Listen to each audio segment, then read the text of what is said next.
Hi friends, ನೀವು ರೀಸೆಂಟಾಗಿ ಒಂದು ನ್ಯೂಸ್ ನೋಡಿದ್ದೀರಾ?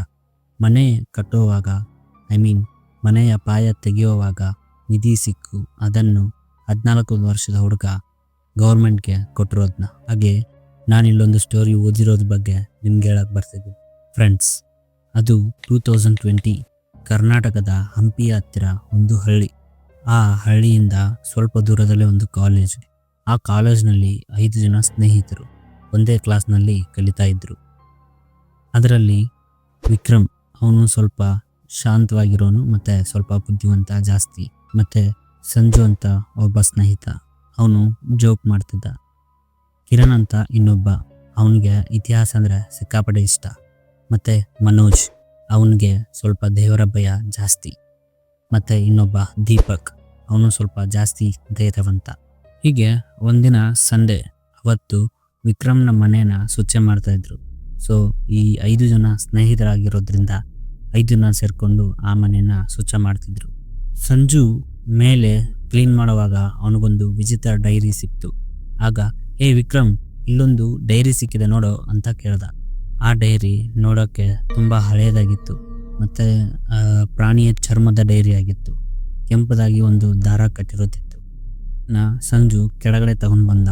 ಅದನ್ನು ನೋಡಿದ ಕಿರಣ್ ಫುಲ್ ಉತ್ಸಾಹದಿಂದ, ಇದು ಹಳೆ ಕಾಲದ್ದು ಬುಕ್ ಮೇಲೆ ನೋಡಿದ್ರೆ ಯಾವುದ್ಯಾವುದೋ ದೇವಸ್ಥಾನದ ಸಂಕೇತ ಕಾಣಿಸ್ತಿದೆ. ಆ ಬುಕ್ ಮೇಲೆ ಹಳೆ ಕಾಲದ ಕನ್ನಡ ಏನೋ ಬರೆದಿತ್ತು. ಅದನ್ನು ನೋಡಿ ದೀಪಕ್, ಏನ್ರೋ ಅದು ಬುಕ್ಕು, ಅದನ್ನೇನಾರ ಟ್ರೆಸರೆಂಟ್ ಅನ್ಕೊಂಡ್ರ ಅಂತ ಕೇಳ್ದ. ಹಾಗೆ ಮನೋಜ್ ಆ ಡೈರಿನ ಕೈಯಲ್ಲಿ ಇಟ್ಕೊಂಡು, ಇದ್ರ ಮೇಲೆ ಕುಂಕುಮ ಹಾಕಿದೆ, ಏನೋ ಇದು ಸರಿ ಅನ್ನಿಸ್ತಿಲ್ಲ ಮಗ ಅಂತ ಹೇಳ್ದ. ಆದರೂ ಆ ಡೈರಿ ಆ 5 ಜನಕ್ಕೆ ಸಿಕ್ಕಾಪಟ್ಟೆ ಇಂಟ್ರೆಸ್ಟಿಂಗ್ ಆಗಿತ್ತು. ಫ್ರೆಂಡ್ಸ್, ಕತೆ ನಿಮಗೂ ಇಂಟ್ರೆಸ್ಟಿಂಗ್ ಅನ್ನಿಸ್ತಿದೆ ಅಲ್ವಾ? ಇಲ್ಲಿಂದ ಆ್ಯಕ್ಚುಯಲ್ ಕತೆ ಸ್ಟಾರ್ಟ್ ಆಗುತ್ತೆ. ಮತ್ತಿನ್ಯಾಕೆ ತಡ, ಸ್ಟಾರ್ಟ್ ಮಾಡೋಣವಾ?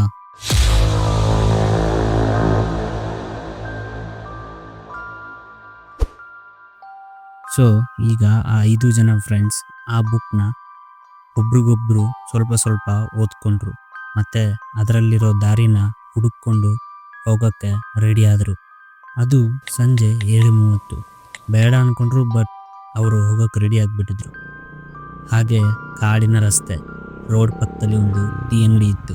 ಸೊ ಅಲ್ಲಿ ಟೀ ಕುಡ್ಕೊಂಡು ಹೋಗೋಣ ಅಂತ ಪ್ಲ್ಯಾನ್ ಮಾಡಿದರು. ಅಷ್ಟರಲ್ಲಿ ವಿಕ್ರಮ್ ಆ ಬುಕ್ನ ಓಪನ್ ಮಾಡ್ದ. ಆಗ ಅದನ್ನು ನೋಡಿದ ಆ ಹೋಟೆಲ್ ಒಬ್ಬ ಮುದುಕ, ಈ ಡೈರಿ ನಿಮಗೆಲ್ಲಿಂದ ಸಿಕ್ತು ಅಂತ ಕೇಳ್ದ. ಅವನ ಮಾತಲ್ಲಿ ಸ್ವಲ್ಪ ಭಯ ಜಾಸ್ತಿ ಇತ್ತು. ಅದಕ್ಕೆ ಆ ವಿಕ್ರಮ್, ನಮ್ಮ ಮನೆಯಲ್ಲಿ ಕ್ಲೀನ್ ಮಾಡೋವಾಗ ಸಿಕ್ತು ಅಜ್ಜ ಅಂತ ಹೇಳ್ದ. ಈ ಬುಕ್ಕಲ್ಲಿ ಈ ಕೋಟೆ ಹಿಂದೆ ಹೋದರೆ ಏನೋ ಟ್ರೆಜರ್ ಥರ ಗೋಲ್ಡ್ ಕಾಯಿನ್ಸ್ ಸಿಗುತ್ತೆ ಅಂತ ಈ ಬುಕ್ಕಲ್ಲಿ ಬರೆದಿದೆ. ಅದನ್ನು ಕೇಳ್ದ ಆ ಮುದುಕ, ಅಯ್ಯೋ ಹುಚ್ರ, ಅಂಥವೆಲ್ಲ ನೀವು ಹುಡ್ಕೊಂಡು ಹೋಗ್ಬಾರ್ದು, ಅದು ತುಂಬ ಅಪಾಯ. ಆ ಕೋಟೆ ಹಿಂದೆ ಹೋದವರು ಸಂಪೂರ್ಣವಾಗಿ ಯಾರೂ ಮರಳಿ ಬಂದಿಲ್ಲ ಅಂತ ಹೇಳ್ದ. ಅದಕ್ಕೆ ದೀಪಕ್, ಅಯ್ಯೋ ಮಾಮ, ಇದು 2020, ನೀವಿನ್ನೂ ಹಳೆಯ ಕಾಲದಲ್ಲೇ ಇದ್ದೀರ, ಹೋಗಿ ಅಂತ ಹೇಳ್ದ. ಕೊನೆಯದಾಗಿ ಆ ಮುದುಕ ಹೇಳ್ದ, ನಿಧಿಗೆ ನಿಮ್ಮ ನಗು ಇಷ್ಟ ಇಲ್ಲಪ್ಪ ಅಂತ. ಅಲ್ಲಿಂದ ಆ 5 ಜನ ಮುಂದೆ ಹೋಗೋಕ್ಕೆ ಸ್ಟಾರ್ಟ್ ಮಾಡಿದರು. ಅದು ರಾತ್ರಿ ಸುಮಾರು 9 ಗಂಟೆ. ನೆಟ್ವರ್ಕ್ ಮುಗಿದಿತ್ತು, ರಸ್ತೆಯೂ ಕಂಪ್ಲೀಟಾಗಿ ಮುಗಿದೋಗಿತ್ತು. ಎದುರುಗಡೆ ನೋಡಿದ್ರೆ ಒಂದು ಹಳೆಯ ಕೋಟೆ ಕುಸಿದು ಬಿದ್ದೋಗಿತ್ತು. ಅಲ್ಲಿ ಸರಿಯಾಗಿ ಗಾಳಿ ಇಲ್ಲ ಮತ್ತು ಯಾವುದೇ ಪ್ರಾಣಿ ಪಕ್ಷಿಗಳಿಲ್ಲ. ಒಂದು ನೀರವ ಮೌನ ಇತ್ತು. ಆಗ ಸಂಜು ಕಾಮಿಡಿಯಾಗಿ ಹೇಳ್ದ, ಓ ಮಗ, ಭೂತಗಳು ಕೂಡ ಫುಲ್ ಸೈಲೆಂಟ್ ಮುಳುಗೋಗಿದೆ ಅಲ್ವಾ ಅಂತ. ಹಾಗೆ ಮುಂದೆ ಅವರು ಆ ಕೋಟೆ ಒಳಗೆ ಹೋದರು. ಸಡನ್ನಾಗಿ ಗಂಟೆ ಸೌಂಡ್ ಬಂತು. ಮನೋಜ್ ಫುಲ್ಲು ಹೆದರ್ಬಿಟ್ಟ.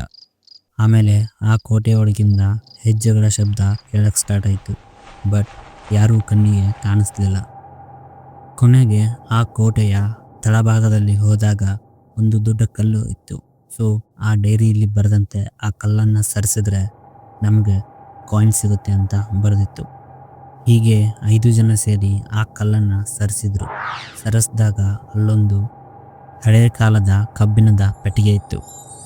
ಆ ಪೆಟ್ಟಿಗೆನ ಒಡೆದು ತೆಗೆದಾಗ ಕೆಲವೊಂದಿಷ್ಟು ಗೋಲ್ಡ್ ಕಾಯಿನ್ ಮತ್ತು ಕುಂಕುಮ, ಚಿಕ್ಕ ಪ್ರಾಣಿಗಳ ಎಲುಬುಗಳಿದ್ವು. ಸಡನ್ನಾಗಿ ಸುತ್ತಮುತ್ತ ಸೈಲೆಂಟ್ ಆಯಿತು ಮತ್ತು ಅವ್ರು ತಗೊಂಡೋಗಿದ್ದಂಥ ಟಾರ್ಚ್ ವರ್ಕ್ ಆಗಲಿಲ್ಲ.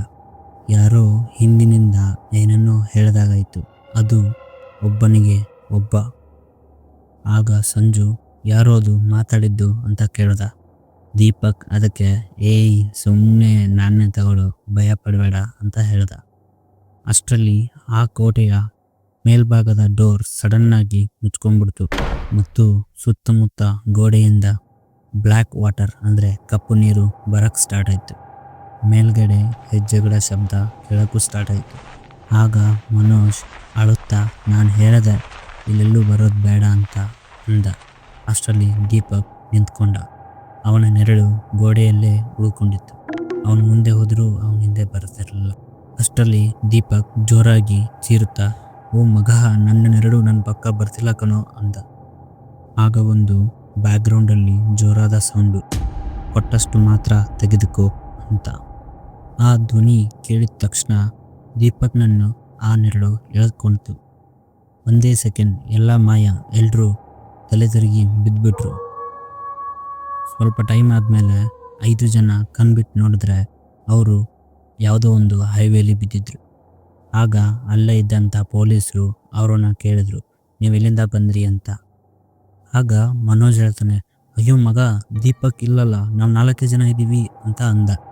ಅದೇ ಜಾಗಕ್ಕೆ 4 ಜನ ಮತ್ತು ಪೊಲೀಸರು ಹೋಗಿ ನೋಡಿದಾಗ ಅಲ್ಲಿ ಏನೂ ಇದ್ದಿಲ್ಲ ಮತ್ತು ಕೊನೆಯದಾಗಿ ಅಲ್ಲಿ ಉಳ್ಕೊಂಡಿದ್ದು ಗೋಡೆ ಮೇಲಿನ ಮಾನವನ ಸುಟ್ಟ ನೆರಳು ಮಾತ್ರ. ಫ್ರೆಂಡ್ಸ್, ಇಂದಿಗೂ ಆ ಕೋಟೆಯ ಹಳ್ಳಿ ಜನರು ಹೇಳ್ತಾರೆ ಆ ನಿಧಿ ಇನ್ನೂ ಕೂಡ ಅಲ್ಲೇ ಇದೆ, ಬಟ್ ಅದನ್ನು ಯಾರೂ ತಗೊಳಕ್ಕಾಗಲ್ಲ. ಅಲ್ಲಿರೋ ಒಂದು ನಿಗೂಢ ಶಕ್ತಿ ಹೇಳುತ್ತೆ ಈ ನಿಧಿ ಎಲ್ಲರಿಗೂ ಸಮ ಅಂತ. ಸೊ ಫ್ರೆಂಡ್ಸ್, ಈ ಸ್ಟೋರಿನ ನಾನು ಎಲ್ಲೋ ಒಂದು ಕಡೆ ಓದಿದ್ದೆ. ಅದನ್ನೇ ನಿಮಗೆ 5 ಜನ ಸ್ಟೂಡೆಂಟ್ಸ್ ಇದ್ದರೆ ಹೇಗಿರುತ್ತೆ ಅಂತ ಹೇಳಿದೆ. ಕತೆ ನಿಮಗೆ ಇಷ್ಟ ಆಗಿದ್ರೆ ಪ್ಲೀಸ್ ಶೇರ್ ಮಾಡಿ ಮತ್ತು ಸಬ್ಸ್ಕ್ರೈಬ್ ಮಾಡೋದನ್ನ ಮರಿಬೇಡಿ. ನೆಕ್ಸ್ಟ್ ವಿಡಿಯೋದಲ್ಲಿ ಒಂದು ರಿಯಲ್ ಸ್ಟೋರಿನ ತಗೊಂಡು ಬರ್ತೀನಿ. ಅಲ್ಲಿವರೆಗೂ ಗುಡ್ ನೈಟ್.